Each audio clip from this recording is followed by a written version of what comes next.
Bonjour à toutes et à tous, merci de nous rejoindre. Premier jour d'été et coup d'envoi des soldes aujourd'hui dans toute la France et pour 4 semaines. Voici les titres de ce mercredi 22 juin. C'est un chantier de grande envergure. Depuis près d'un mois, des travaux de réfection de la voie rapide entre Sarreguemines et Forbach ont lieu. Ils devraient être terminés d'ici vendredi. Le camping d'Aspelshit change de look. Plusieurs cottages et hébergements insolites ont vu le jour au bord du lac. Un projet qui vient booster l'intérêt touristique de la commune. On reviendra sur le dernier conseil municipal de Sarreguemines. Un conseil particulièrement dense avec une vingtaine de points à l'ordre du jour, notamment les nombreux travaux qui se déroulent actuellement dans la cité faïencière. Un projet artistique pour apprendre à fabriquer un vitrail. Les élèves de 4e du collège de la Paraison de Lemberg ont travaillé avec une vitrailliste dans le cadre du projet Constellation. À l'occasion de la journée du don d'organes et de tissus, une action de sensibilisation est menée toute la journée à l'hôpital Robert Pax de Sarreguemines. Et enfin, hier, la musique a résonné dans tout le centre-ville de Sarreguemines. Les rues étaient noires de monde et c'est un franc succès pour cette édition 2022 de la Fête de la musique. Et je suis accompagnée aujourd'hui de nos chroniqueurs de qualité, Guillaume et Morane. Bonjour à tous les deux. Alors Guillaume, tu vas revenir pour nous aujourd'hui sur un conseil municipal musclé à Sarreguemines. Oui, effectivement, comme tu peux le voir, c'était musclé. Je ne sais pas si c'est le meilleur exemple. Non, la comparaison n'est pas terrible, mais 3h30 d'échange, 19 points à l'ordre du jour, et puis un gros focus sur les travaux nombreux actuellement à Sarreguemines. On voit ça dans un instant. Morane, avec toi, on parlera évidemment de la fête de la musique, mais pas seulement. Absolument, comme tu l'as dit, ça y est, c'est l'été. Et donc qui dit été dit animation estivale, et donc on va parler des animations à Beach. Forcément, on voit ça tout à l'heure aussi. Et puis avant ça, on fait un point sur l'actualité avec les travaux sur la voie rapide entre Sarreguemines et Forbach. C'est l'un des plus gros chantiers de la DIREST. Depuis le 30 mai, elle effectue la requalification de la chaussée de la RN 61 entre Grosse-Biederstroff et Sarreguemines. Les derniers jours de travaux se déroulent de nuit. Marie-Morgane Pires s'est rendue sur place. Adieu les nids de poules sur ce tronçon de la voie rapide entre Grosse-Biederstroff et Sarreguemines. Après avoir effectué la réfection de la chaussée dans l'autre sens de circulation l'an passé, il était temps pour la DIREST de s'attaquer à cet important chantier qui s'étale sur 8 km. Les gens s'en étaient rendus compte, on n'avait pas uniquement un souci de couche de roulement, on avait des petits soucis de couche de liaison, de couche de base, donc ce qui a nécessité une reprise de ces couches justement pour la pérennité de la route, quoi. Vu l'état de la chaussée, les 4 raboteuses ont dû creuser la route plus en profondeur, jusqu'à 24 cm. On va remettre une couche de 12 cm de grave bitume, ensuite on va remettre une deuxième couche de 8 cm pour finir avec 4 cm de couche de roulement. Donc ce sont des travaux qui sont prévus pour que la chaussée dure dans le temps. C'est une chaussée qui va en gros durer une vingtaine d'années sans avoir de gros travaux. 30 000 tonnes d'enrobés ont été nécessaires. Les échangeurs de Grosse-Biederstroff, Roulin et Ypelin ont aussi été repris. La circulation a donc été coupée pendant près d'un mois sur cet axe emprunté par plus de 22 000 usagers chaque jour. Pour limiter au maximum les désagréments pour les automobilistes et sécuriser le chantier, une partie des travaux a été effectuée de nuit. Jusqu'à vendredi, une centaine d'agents est mobilisée de 19h30 à 6h du matin. Prévu initialement jusqu'en juillet, la DIREST achèvera la rénovation de la chaussée avec 2 semaines d'avance. Ça y est, c'est l'été et les vacances approchent, alors pourquoi pas faire une virée au camping, mais un camping avec tout le confort. C'est ce qui est proposé au camping d'Aspelshit. Il n'aura fallu que quelques semaines pour voir de nouveaux cottages s'installer sur le site. C'est un reportage de Yannick Sur, Guillaume Dumonteil et Catherine Henrich. C'est avant tout un lieu de baignade pour bon nombre d'habitants du nord de Beach. C'est aussi un lieu de vacances depuis très longtemps pour les habitués qui ont installé leur chalet. Le camping de Aspelshit est en pleine mutation. Si les particuliers rénovent leur chalet, depuis quelques semaines, ce sont de tout nouveaux hébergements qui poussent en bordure du lac. Un projet de Brissauer qui a séduit le maire Sébastien Zeel. On a pu constater l'intérêt qu'on avait en commun de développer le tourisme dans la région.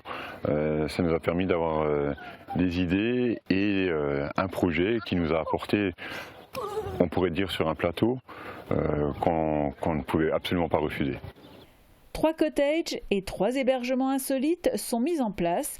Une nouvelle offre pour le développement touristique du pays de Bitche, des matériaux français, des entreprises locales pour les mettre en œuvre et une conception innovante qui permet de boucler le chantier en un peu moins de 3 mois. On construit dans l'usine de Besançon des panneaux bois qu'on vient simplement isoler, mettre des fenêtres dessus et on vient l'assembler avec une grande grue. Donc c'est bois, laine minérale, hein, tout est minéral quasiment, pour une question d'écologie, de confort thermique, puis simplement défendre un petit peu notre territoire pour éviter d'avoir à polluer en faisant venir des produits de très loin.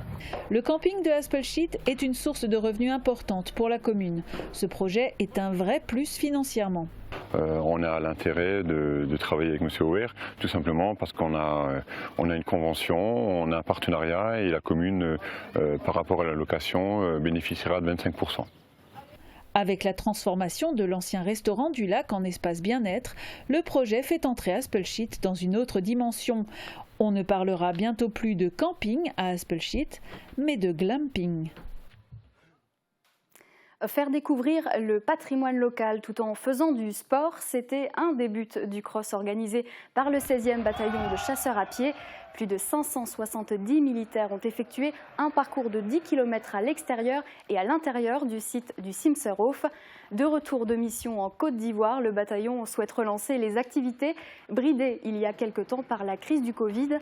Un reportage plus détaillé sur cet événement sera diffusé lors d'une émission spéciale ce jeudi. Notre plateau sera en effet délocalisé à l'intérieur du quartier de Drian à l'occasion des journées portes ouvertes du 16e BCP de ce week-end. À ne pas manquer. Allez, c'est maintenant l'heure de parler politique. On retrouve Guillaume pour sa chronique.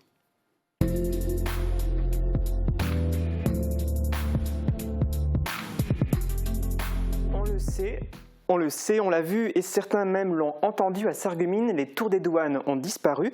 Reste sur place un terrain vague. Que va devenir cet espace? Des experts vont se pencher sur la question. Explication dans ce reportage.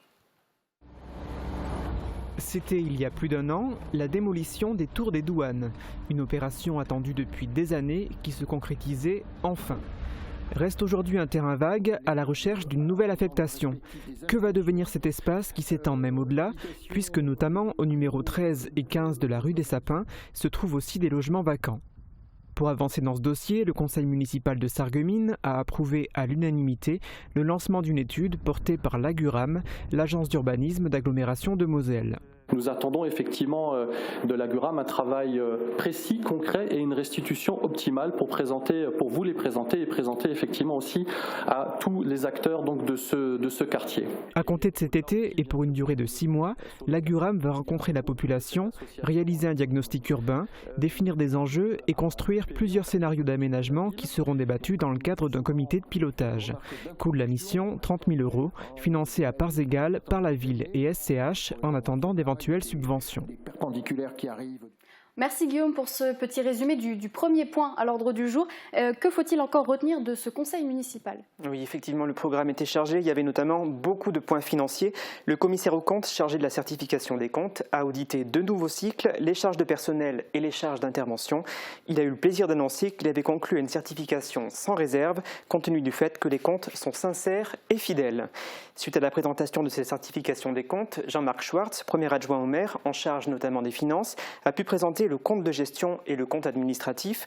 Comme le reste des points à l'ordre du jour, ces comptes ont été approuvés à l'unanimité. Il faut dire que la situation financière est en amélioration, comme vous allez l'entendre.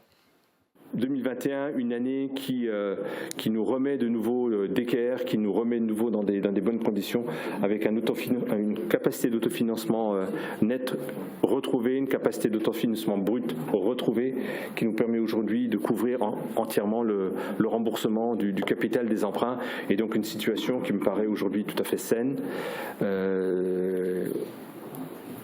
On espère simplement que l'exercice 2022, avec tout ce qui est en train de nous tomber dessus, ne nous fasse pas trop de dégâts. On fera un point de toute façon sur l'exercice 2022 à la rentrée de septembre et on sera peut-être obligé de repasser par des décisions modificatives s'il fallait corriger certaines lignes de crédit, notamment sur l'énergie.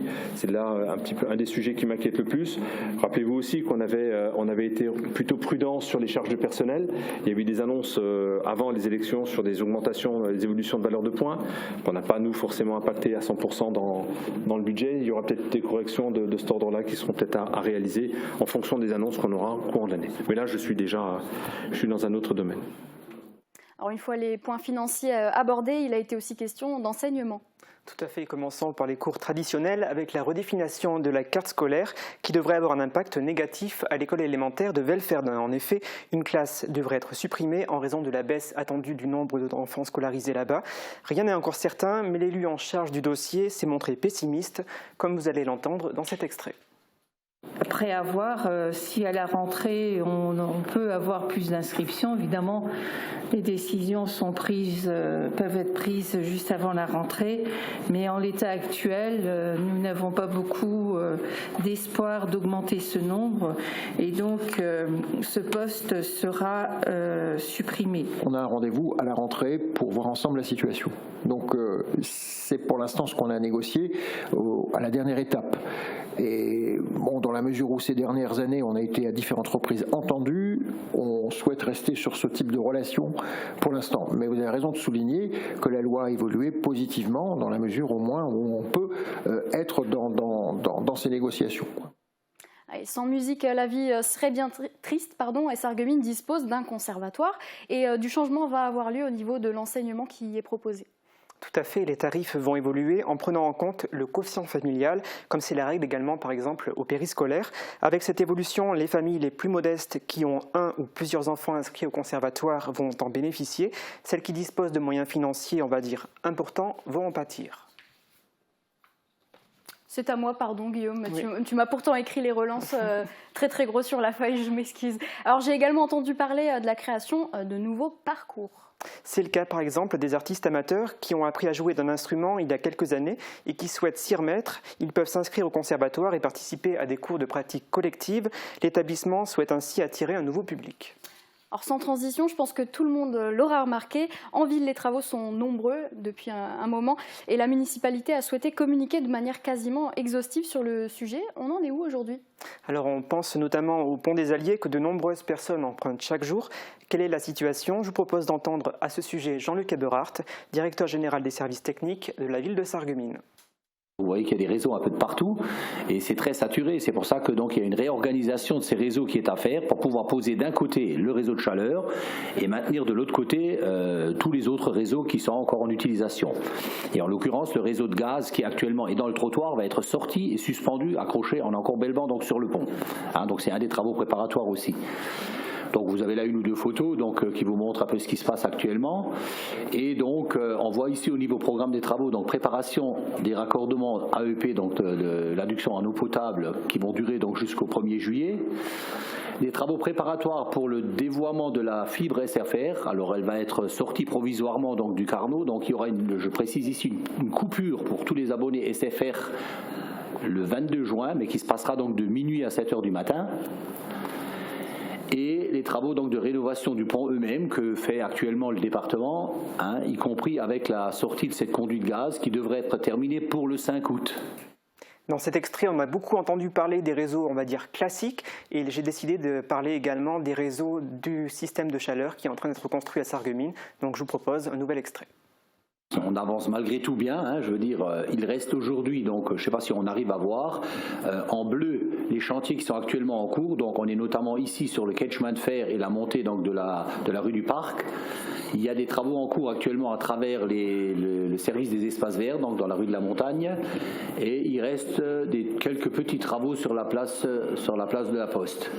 Après ça, il restera ce qui est en vert en fait, donc il restera à connecter l'extrémité de la rue du Parc avec le lycée, et puis avec justement ce qui se passe actuellement dans le service des espaces verts. À partir d'août, sera donc fait la traversée du pont des Alliés, et à partir du pont des Alliés, il y a deux branches. Il y a une branche que vous connaissez, dont les travaux sont déjà réalisés, qui va jusqu'à la rue du Bac et donc jusqu'au bâtiment du département. Ensuite, vous avez une autre qui partira donc, si vous êtes sur le pont des Alliés en regardant la rue Pasteur, vers la gauche, descendra le long jusqu'au Cinéma Forum, traversera la route et sera donc mis en jonction sur le réseau qui vient de la mairie. Je sais que c'est très contraignant, que ça soit au niveau des Sarregueminois ou des usagers divers, mais aussi au niveau de la casque pour les bus, etc. Mais je pense qu'on commence à y voir le bout. Il y a encore un petit morceau qui sera assez délicat, oui, la descente de la rue Geiger, voilà, rue Foch en bas jusqu'au pont. De la rue Geiger jusqu'au pont. Aux travaux qui viennent d'être évoqués vont s'en ajouter d'autres, où il y en a même qui sont déjà en cours, à savoir des travaux d'enrobés rue de la Montagne et d'autres qui vont arriver rue de France. Et à la rentrée de septembre, d'autres travaux vont commencer dans le cadre de la rénovation du quartier de la Vieille Ville. En projet depuis très longtemps, la rue de l'Église, le passage, la place et la rue du Marché vont être reconfigurés. Les dates annoncées sont très précises. Ces travaux devraient s'installer du 1er septembre 2022 au 29 février 2024. D'accord, mais que va-t-il arriver au marché bi-hebdomadaire qui a lieu tous les mardis et vendredis matin? Alors le marché va être déplacé le temps des travaux sur le parking de l'hôtel de ville et sur la contre-allée. D'accord, mais où est-ce que les automobilistes vont pouvoir se garer alors, Guillaume? Sébastien Young, adjoint au maire, a la réponse à ta question. Il y a tout autour du parking de l'hôtel de ville un grand nombre de places disponibles, dont le parking de la Grande Armée qui compte aujourd'hui, toutes places confondues, 224 places. Donc le parking de l'hôtel de ville en compte 114, 224, dont on a déjà un beau ratio. Vous avez le parking près de la gare, le parking de la gare qui compte également, ou le parking Chasseneuil comme on dit, qui compte pratiquement 200 places. Et puis pour celles et ceux qui ont envie un peu de marcher, vous avez le parking Casal derrière le casino, on passe la passerelle, voilà, il y a un petit moment pittoresque juste avant d'aller faire son petit marché. Donc soyez rassurés que même si ce parking sera occupé le mardi matin et le vendredi matin, il reste quand même tout autour de ce marché un grand nombre de places. Alors bien sûr, il faut marcher un petit peu, mais voilà, c'est bon pour la santé. Et je dis toujours qu'à 5 minutes à pied du centre-ville, il y a plus de 700 places gratuites. Donc voilà. Oui, et puis encore une fois, on le répète, on le souligne bien parce qu'on entend toutes sortes de choses. C'est bien temporaire. Tout à fait temporaire. Voilà, merci Guillaume, on a fait un bon résumé de ce conseil municipal avec toi et on te retrouve très bientôt sur ce plateau. Avec plaisir. On change radicalement de sujet maintenant pour parler du projet Constellation. C'est un projet fédérateur mis en place pour la 2e fois et qui veut mettre en lumière le patrimoine culturel et les savoir-faire de notre région. Il réunit le collège La Paraison avec le musée du verre de Meisenthal, le musée Saint-Louis et le musée Lalique. Cette année, les élèves de 4e se sont essayés au métier de vitrailliste. C'est un reportage de Thibaut Desmerlet. Ce vitrail fera désormais partie intégrante des murs. C'est une œuvre réalisée par les 75 élèves de 4e du collège La Paraison de Lemberg. Elle s'inscrit dans le cadre du projet artistique Constellation. Cette année, le thème était les fleurs. La rosace a été choisie. Ils ont découvert le métier de vitrailliste à travers cette réalisation. C'était très bien parce que j'ai appris quand même à découvrir un nouveau métier. C'était intéressant et c'est quand même une manière différente d'apprendre quelque chose que d'être en classe derrière les tables. Constellation est un projet fédérateur entre l'établissement scolaire, le musée du verre de Meisenthal, le musée Lalique et le musée de la Grande Place de la cristallerie Saint-Louis. Chaque classe est allée sur un des sites pour acquérir des connaissances spécifiques pour la conception du vitrail. La chef de projet est la vitrailliste Mylène Billan.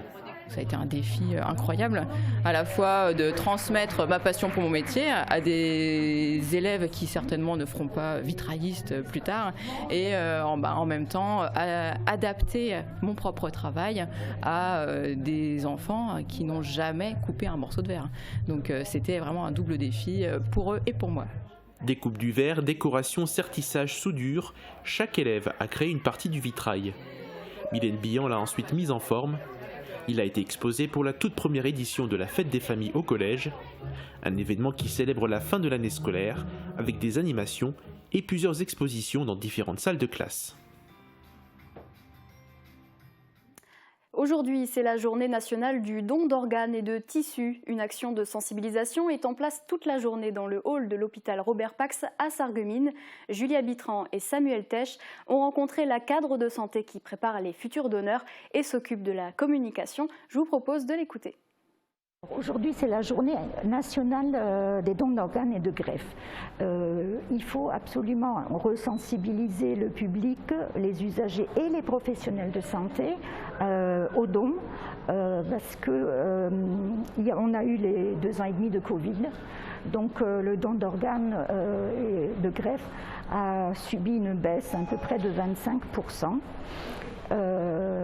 Et donc, comme toutes les choses, c'est des habitudes que ce n'était pas une priorité les dernières années. Les priorités, c'est de sauver des vies d'autres moyens. Mais il faut penser aux patientes qui sont en attente de greffe. Donc c'est très important pour nous, qui sommes coordinatrices hospitalières. Donc moi, je suis Madame Nesser, coordinatrice hospitalière, cadre de santé. Et donc c'est moi qui prépare les futurs donneurs et je fais les recensements des comas graves pour les prélèvements multi-organes qui se font au CHR de Metz, avec lequel on a une convention interétablissement signée.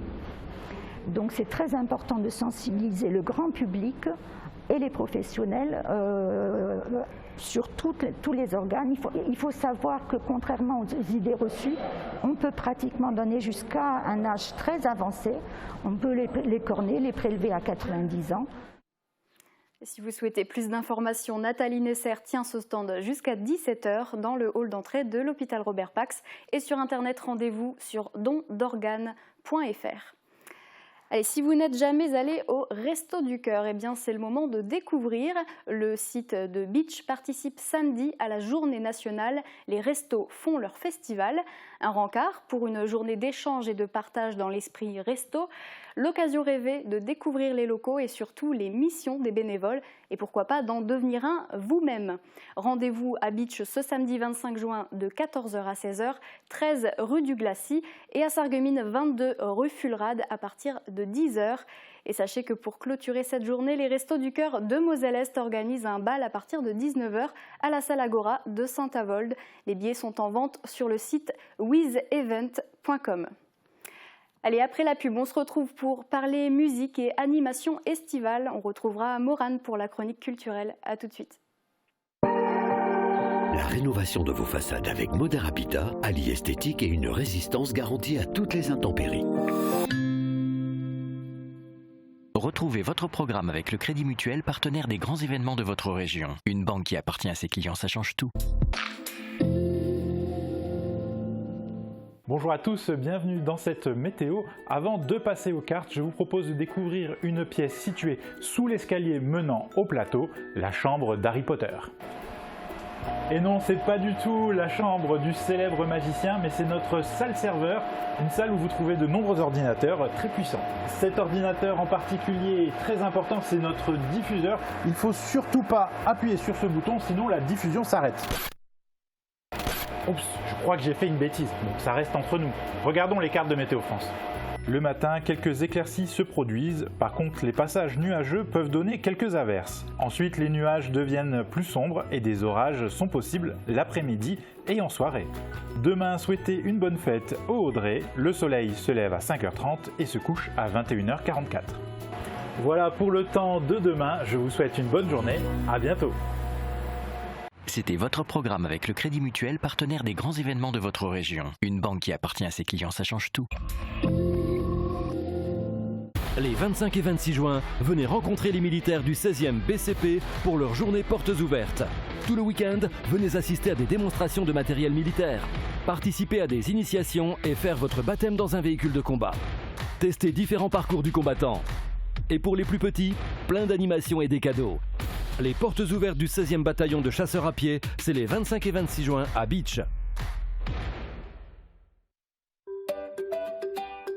Vous êtes à Sarreguemines, faites d'une pierre deux coups et profitez-en pour faire vos courses hebdomadaires. Un parking au frais et au sec gratuit, un caddie, l'ascenseur et vous voilà déjà dans un superbe magasin Leclerc.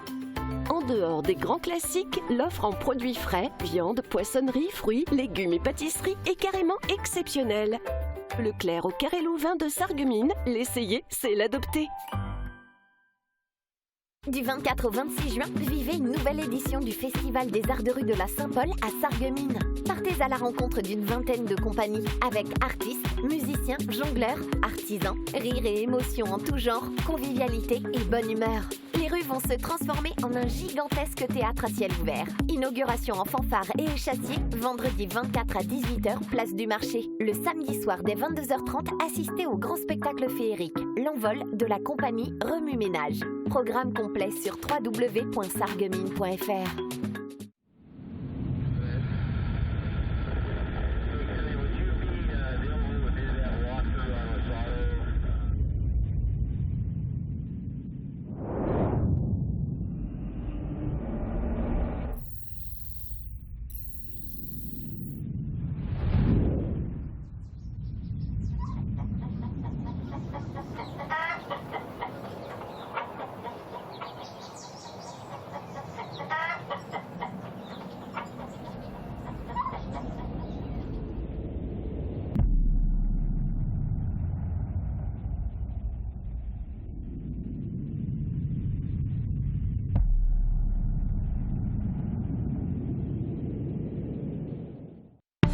Chez AVS Santé, nous favorisons le maintien à domicile à travers 3 domaines d'activité. Le transport, l'aide à domicile, la distribution et l'installation de matériel médical. Nous sommes à votre écoute et vous proposons les meilleures solutions.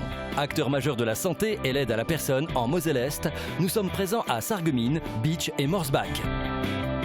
AVS Santé, notre métier, vous accompagner. Vous voulez rejoindre Continental? Alors je vais vous donner 3 raisons de ne plus hésiter. Nous sommes un acteur installé depuis 60 ans dans la région, stable dans les moments de croissance comme dans les moments difficiles. Derrière ces murs, vous avez une industrie moderne, à la pointe de la digitalisation. Et la 3e, je vais vous donner une des 4 valeurs de Continental. C'est la liberté d'agir, la liberté d'organiser son travail, la liberté d'être source de propositions. Vous êtes convaincus? Rejoignez-nous.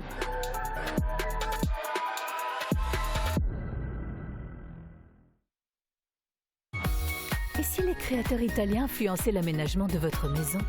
Cuisine, salle de bain, carrelage, Cesa au centre de la Rotonde à Sarreguemines vous propose un vaste choix et un excellent rapport qualité-prix. Le Roi des Vins, Astira-Vendel. 3500 références de vin, des alcools, une épicerie fine et des idées cadeaux. Nouveau, la cloche et sa large gamme de fromages et de charcuterie. Le Roi des Vins, le temple des gourmands et des gourmets.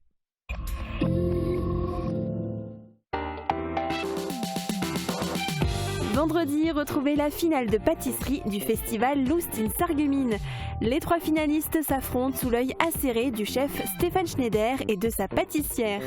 Une émission inédite présentée par Margot Dimpre et Benjamin Sibyl, à retrouver vendredi dès midi sur Mosaïque Cristal.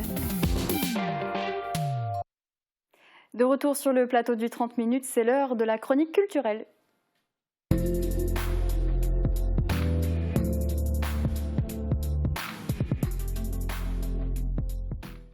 Et Morane, bien sûr, on a l'habitude maintenant. On passe d'abord en revue les bons plans de sortie. Absolument, on sortait vos agendas. Alors ce week-end, ce sont les journées du patrimoine de pays et des moulins. L'occasion de venir découvrir ou redécouvrir le moulin d'Eschviller. Alors samedi et dimanche, vous pourrez profiter d'une visite guidée gratuite du site, ainsi que d'une projection d'un film sur l'historique du moulin d'Eschviller réalisé par nos équipes de Mosaïque Cristal. Vous devez simplement réserver votre place par téléphone auprès du moulin au numéro qui s'affiche au bas de votre écran. Et je vous en parlais la semaine dernière, c'est le grand retour de la Saint-Paul à Sarreguemines. Alors top départ des festivités, c'est ce vendredi soir à partir de 18h. Les rues du centre-ville deviendront un gigantesque théâtre à ciel ouvert où les artistes de rue prendront possession des lieux tout au long du week-end. C'est gratuit et le programme est à découvrir sur le site internet de la ville de Sarreguemines. Et samedi, les amateurs de littérature vont être comblés direction Ambar pour une grande braderie de livres à la salle polyvalente. De 9h à 17h, venez chiner des romans, des BD, des livres de poche et même des disques. C'est l'association généalogique de Ambar qui l'organise. Alors les bénéfices leur permettront d'acheter de nouveaux ouvrages pour les passionnés de lecture. Voilà pour les bons plans de sortie, Margot. Merci pour ces bons plans et tout de suite on va parler des animations estivales. Absolument. Alors déjà, première animation de l'été, c'était hier soir, jour de la fête de la musique. Elle s'est célébrée un peu partout en France et je me suis dit qu'un petit rappel historique ne ferait pas de mal, Margot. Sais-tu d'où vient la fête de la musique? Alors il me semble qu'un certain ministre de la Culture y est pour quelque chose. T'as raison. Alors au début des années 80, Jack Lang, alors ministre de la Culture, nomme Maurice Fleuret au poste de directeur de la musique et de la danse. Ensemble, ils s'interrogent sur la pratique de la musique en France et lance une grande enquête sur les pratiques culturelles des Français. Résultat, un jeune sur deux joue d'un instrument de musique. Ils en déduisent alors que le paysage de la pratique musicale en France reste à découvrir et imaginent alors une grande manifestation populaire qui permettra à tous les musiciens de s'exprimer et de se faire connaître. Et c'est ainsi donc que la toute première fête de la musique est lancée le 21 juin 1982, jour symbolique de l'été, et qu'elle sera gratuite et sans distinction de classe. Et 40 ans plus tard, on y est toujours. Et oui, donc dès les premières éditions, ça a fait un carton. 40 ans que ça dure. La fête de la musique a encore de très belles années devant elle. Certaines communes célèbrent la fête de la musique un peu plus tard aussi. Oui, alors la ville de Bitche n'a pas encore célébré la sienne. C'est prévu ce vendredi 24 juin. Pour l'occasion, les rues du centre-ville deviendront piétonnes de 17h30 à 23h. De la rue de Sarreguemines à la rue du Colonel Tessier, en passant par la rue du Maréchal Foch et la place de l'Hôtel de Ville. Est-ce que tu peux nous dire un petit peu ce qui est prévu au programme? Eh bien, la mairie encourage tous les musiciens, amateurs ou non, à se produire bénévolement comme ils le souhaitent dans l'espace public. Et alors, si l'envie vous prend, sortez de chez vous et faites du bruit vendredi soir. La municipalité a tout de même prévu quelques animations. Alors, une scène sera installée sur la place de l'Hôtel de Ville. L'école de musique du Pays de Bitche y jouera du piano dès 18h. Juste après, c'est au tour de la chorale œcuménique du Pays de Bitche de donner de la voix avant de laisser la place aux musiciens de l'harmonie du Pays de Bitche sur les coups de 19h30. Ah ouais, et la soirée se termine aussitôt? Mais non, pas du tout, Margot. Alors, dès 21h, l'officine du Gueux se produira sur la place de l'Hôtel de Ville. François Nadler et ses acolytes vous interpréteront leur dernier album, Ex, Grog and Folk, sorti en 2020. Ça va faire du bien, tout ça, après 2 ans d'attente. Et cette fête de la musique, elle marque aussi le top départ des escales de l'été, une 3e édition cette année. Mais d'autres animations viennent s'ajouter au programme. Alors, je vous propose d'écouter Joël Oliger, adjoint au maire en charge des animations. Ça sera la première escale des escales de l'été qu'on aura durant tout l'été, durant le mois de juin, juillet et au mois d'août. Plusieurs escales auront lieu au centre-ville, d'autres au parc du Stadtweyer. Nous avons également la fête foraine qui aura lieu en face de Cassin cette année. Et nous aurons bien sûr, pour le dernier week-end de juillet, le retour des estivales. J'ai bien entendu, Morane, c'est le retour des estivales? Eh oui, tu as très bien entendu, Margot. C'est le grand retour des estivales dans la ville fortifiée. Cette année, le thème sera le 7e art. Alors pour l'instant, la ville n'a pas encore dévoilé le programme officiel, mais je peux déjà vous dire qu'un film sera projeté sur grand écran depuis la place de l'Hôtel de Ville, une grande première à Bitche. Et puis bien d'autres animations viendront s'ajouter à cela. Encore une fois, écoutons Joël Oliger, très heureux d'organiser toutes ces manifestations. Alors ça fait plaisir de pouvoir de nouveau organiser, des animations, des festivités. Ça nous manquait, pendant 2 ans on n'a rien pu faire et les gens ils ont envie de sortir, ils ont envie de s'amuser, de profiter des bons moments. Donc on leur a fait une programmation bien chargée pour les festivités de l'été. Effectivement, un programme bien fourni. Est-ce que tu as encore d'autres dates, parce qu'on en veut encore un petit peu plus, bien sûr, Margot, à nous bien proposer. sûr. Alors je le rappelle, juste avant, même si les escales de l'été de Bitche sont coordonnées par la ville, ce sont bien les associations qui gèrent elles-mêmes leur programmation. Par exemple, le samedi 9 juillet, le Pétanque Club du Pays de Bitche vous invite pour une soirée années 80 au parc du Stadtweyer. Un grand barbecue sera organisé à partir de 19h et puis sur toute la journée, vous pourrez évidemment participer à un concours de pétanque. Le programme complet est est à retrouver prochainement sur le site internet de la ville de Beach. Mais ne vous inquiétez pas, alors je ne manquerai pas de vous rappeler les dates, évidemment, d'ici là, dans mes futures chroniques. Merci beaucoup, Morane, pour toutes ces précisions. En tout cas, on a hâte d'en profiter. Et en parlant fête, la fête de la musique s'est célébrée hier soir dans les rues de Sarreguemines. Et c'est toi qui as couvert l'événement. Absolument. Alors, je te laisse lancer le sujet, peut-être. Avec plaisir, Margot, super. Alors, hier soir, la musique a résonné dans les rues de Sarreguemines, de la rue Poincaré à la rue de France, en passant par la rue Pasteur et la place de la République. Les musiciens, mais surtout le public, se sont rassemblés en masse pour célébrer la fête de la musique. C'est un reportage de moi-même.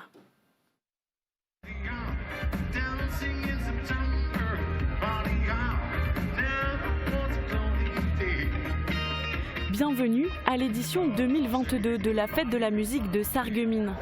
Hier soir, les rues du centre-ville étaient noires de monde. La municipalité a installé la traditionnelle scène sur la place de la République et a laissé le champ libre aux associations, cafetiers et restaurateurs pour leur propre programmation. Je suis tellement content, ça fait 2 ans qu'on l'attendait cette fête de la musique. En plus, on a de la chance avec la météo et je suis tellement content. Les cafetiers, les restaurateurs, la ville aussi a mis les moyens pour que cette fête de la musique soit une réussite. Et quand je vois le monde en ville, je suis le plus heureux des adjoints en charge des animations extérieures. Historiquement, cette année marque le 40e anniversaire du lancement de la fête de la musique en France. Un événement fédérateur, selon Sébastien Young. Parce que la musique nous berce dans la vie.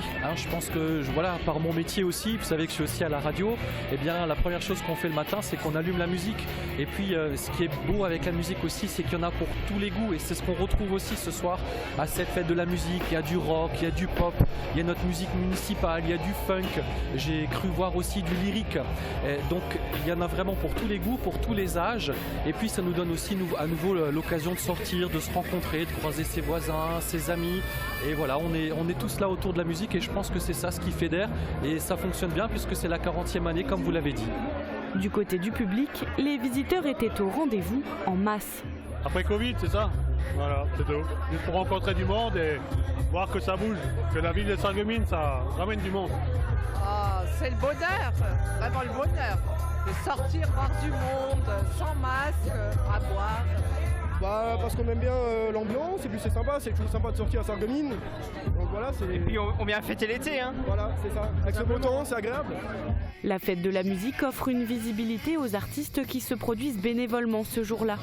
Certains viennent pour la première fois, d'autres sont des habitués. Ça fait 3-4 ans que je participe en fait ici grâce à Christophe, le gérant du bar ici, le bar du commerce et chez Chris. Ça permet de sortir, ça permet de rencontrer un petit peu des gens parce que Sarreguemines n'est pas grand, c'est petit. Et puis du coup voilà, je pense que ça fait plaisir à tout le monde de réécouter de nouveau la musique. Certains écoutent, d'autres ressentent. Comme Jérémy, atteint de surdité, il est venu profiter de la fête de la musique à sa manière. Rien, mais il ressent là en fait les vibrations, tout ce qui est basse, les basses. Voilà, en fait ils les ressentent beaucoup plus que nous dans le corps. Nous on a tendance peut-être à les ressortir quand on est vraiment proche d'un haut-parleur, mais eux c'est vraiment exacerbé en fait. Ils le ressentent très très fort. Voilà. Cette édition 2022 de la fête de la musique est un réel succès pour la ville de Sarreguemines. Prochaine étape sur le calendrier, la 29e édition du Festival de la Saint-Paul qui démarre ce vendredi soir.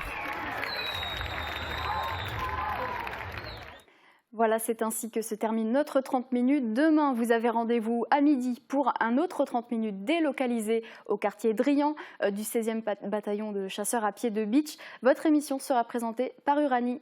À demain.